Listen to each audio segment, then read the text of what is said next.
துரோகம் துரோகம் சொல்றார். துரோகம் யாரு செஞ்சது? மீனவர்களுக்கு துரோகம் செஞ்சது திரு கருணாநிதி அவர்கள். கச்சத்தீவை தாரை வார்த்தது மத்தியில் இருக்கிற காங்கிரஸ் ஆட்சி. அப்ப திமுக ஆட்சிக்கு இருக்குது. 2 பேர் சேர்ந்துதான் மீனவர்களுக்கு துரோகம் செய்தது திமுக கருணாநிதி அவர்கள். காவிரி நதிநீர் பிரச்சனை, இந்த பகுதி அந்த தண்ணீர் பாயுது, அதுக்கு துரோகம் விளைவித்தது கருணாநிதி. முல்லை பெரியார் அந்த பிரச்சனைக்கு துரோகம் விளைவித்தார் திரு கருணாநிதி அவர்கள்.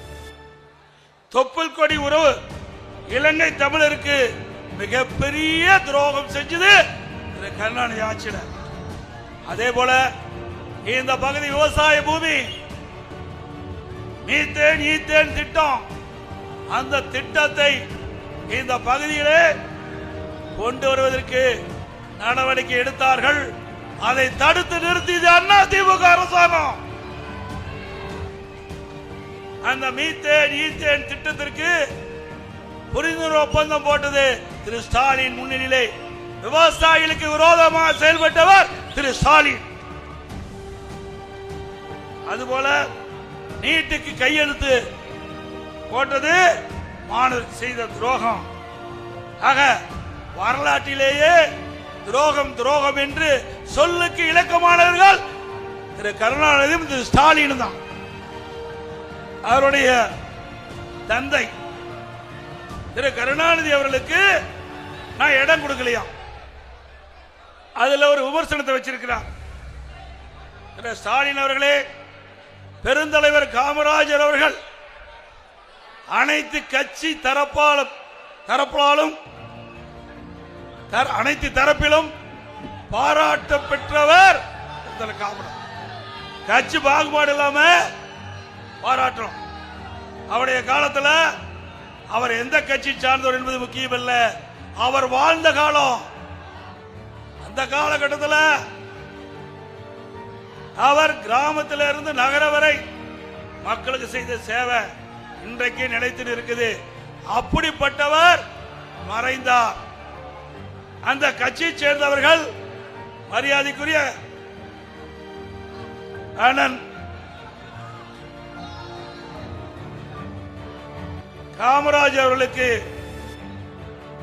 கடற்கரையில், மெரினா கடற்கரையில் அடக்கம் நல்லடக்கம் செய்வதற்கு எஸ்.ஆர். பாலசுப்ரமணியம் அவர்கள் அவரை சந்திச்சு இடம் கேட்டார்.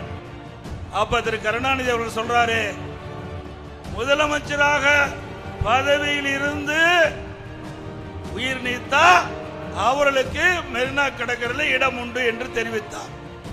திரு கருணாநிதி முதலமைச்சர் காலத்திலே அவரை நாடி பொன்மனச்செம்மல் புரட்சித் தலைவர் எம்ஜிஆர் நல்லடக்கம் செய்த இடத்திற்கு அருகில் திருமதி ஜானகி அம்மாள் அவர்களை அடக்கம் செய்வதற்கு நீங்கள் அனுமதி வேண்டும் என்று கேட்டதற்கு திரு கருணாநிதி அவர்கள் அமைச்சரவை கூட்டத்தில் ஒரு தீர்மானத்தை கொண்டார். அதுல திருமதி ஜானகி அம்மாள் அவர்களுக்கு சொந்தமாக ராமாவரம் தோட்டத்திலே இடம் இருக்கின்றது, அங்கே அவர் நல்லடக்கம் செய்யலாம், அவருக்கு இறுதி மரியாதை காவல்துறை அளிக்கும் என்று குறிப்பிட்டார்.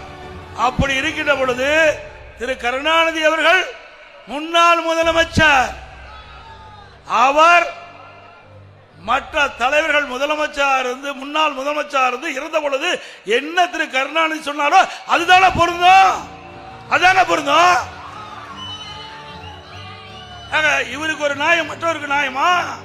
திரு கருணாநிதி அவர்கள் என்ன கடைபிடித்தாரோ அதைத்தான் நான் செயல்படுத்தினேன். அதிமுக ஆட்சி மலர்ந்தவுடனே 297 அறிவிப்புகள் அதிமுக சார்பாக அறிவிச்சிருக்கிறோம். இதே திராவிட முன்னேற்ற கழகத்தின் சார்பா 2021 ஆண்டு தேர்தல் அறிவிப்பு வெளியிட்டாங்க. 4 1 பங்கு அறிவிப்பு கூட இது வரைக்கும் நிறைவேற்றல. இன்னைக்கு மாதந்தோறும் கேஸ் சிலிண்டருக்கு 100 ரூபாய் மானியம் கொடுத்தாங்களா? பெட்ரோல் டீசல் விலை குறைக்க குறைச்சாங்களா?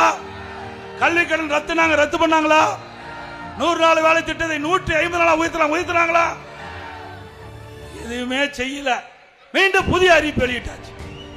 அது மட்டும் இல்ல, அதிமுக ஆட்சிக்கு உடனே எல்லா குடும்ப அட்டைதாரருக்கும் சிறப்பு உதவித்தொகை அவருடைய வங்கியில 10,000 ரூபாய் வழங்கப்படும்.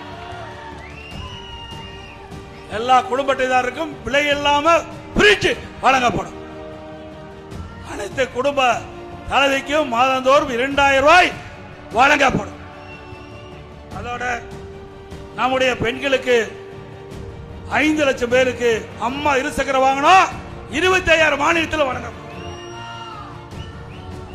குடும்ப அட்டைதாரருக்கு வருஷத்துக்கு 3 கேஸ் சிலிண்டர் விலையில்லாம வழங்கப்படும். ஒவ்வொரு ஆண்டு தைப்பொங்கல் என்று பொங்கல் தோப்பு கொடுக்கிறோம். அதோட 1000 ரூபாய் பரிசு தொகை வழங்கப்படும். ஆண்டுதோறும் தீபாவளிக்கு நம்முடைய பெண்களுக்கு அருமையான பட்டு புடவை வழங்கப்படும். இப்பொழுது மகளிர் தான் நகர பேருந்துல கட்டணம்லாம் பயணம் செய்யறாங்க. அதிமுக ஆட்சி மலர்ந்த உடனே ஆண்களும் நகர பேருந்துல கட்டணமா பயணம் செய்யலாம். அதே போல ரேஷன் கடையில் வழங்கப்படுகிற அரிசி சற்று தரக்குறைவாக இருப்பதாக மக்கள் புகார் வந்திருக்குது. அதிமுக ஆட்சிக்கு வந்த உடனே நம்முடைய மளிகை கடையில் எப்படி தரமான அரிசி கிடைக்குதோ அதே போல ரேஷன் கடையில் தரமான அரிசி அனைத்து குடும்பத்தாருக்கு வழங்கப்படும். அது எவ்வளவு செலவானாலும் பரவாயில்ல, அதை பத்தி கவலை இல்லை. அரிசி ஆலை அதிபர்களை அழைத்து இன்றைக்கு தரமான அரிசி எப்படி வழங்கப்படும் என்று கேட்டறிஞ்சிருக்கிறேன். இன்னைக்கு ஆந்திராவில் அப்படித்தான் செயல்பட்டு இருக்குது. தமிழ்நாட்டிலையும் ஆந்திரா போல ரேஷன் கடையில நம்முடைய ஏழை மக்களுக்கு கொடுக்கப்படுகின்ற அரிசி அற்புதமான அரிசியா தரமான அரிசியா வழங்கும். அதோட இப்பொழுது விலையில்லா அரிசி கொடுக்கிறோம். அதிமுக ஆட்சிக்கு உடனே விலையில்லா பருப்பு வழங்கப்படும். விலையில்லா சமையல் எண்ணெய் வழங்கப்படும்.